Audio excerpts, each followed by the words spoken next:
Hi mga ka-POB, day 19 na tanong sa pagbasa sa 111 Jacob's devotional ug magsugod na ta.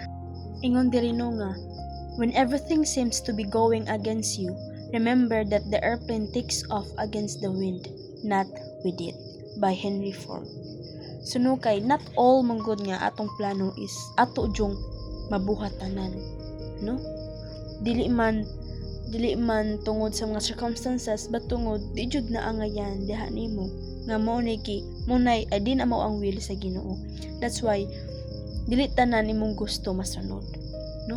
Life's changes may feel like obstacles, but God uses them to lift us higher.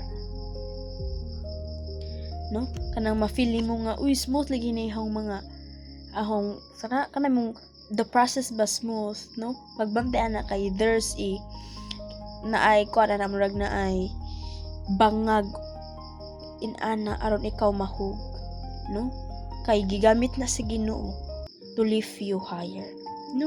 To be motivated just as an airplane gains altitude by facing the wind. Di ba ang airplane mulupad siya?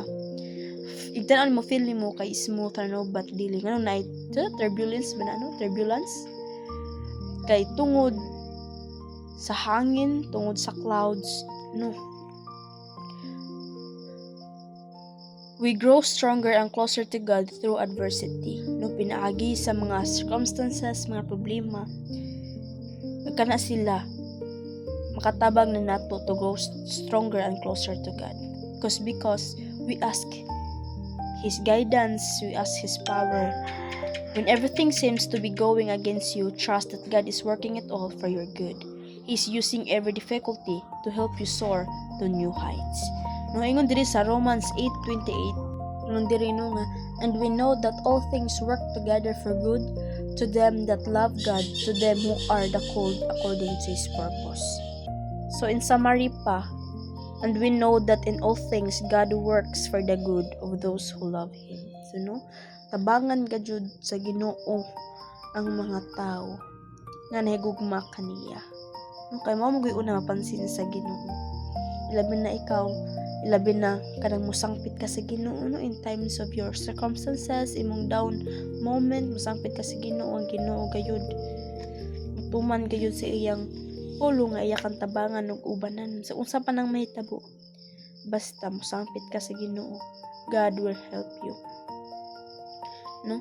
Kaya ang Ginoo gayud is powerful. Ang Ginoo omnipresent, no? Naadjud sa every day, every minute, every millisecond, no?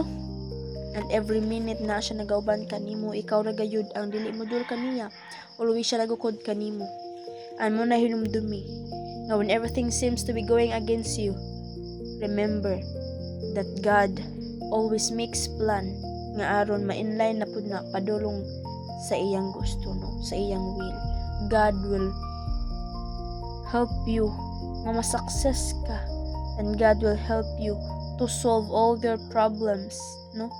And God will help you to carry sa imong mga burdens sa imong kinabuhi.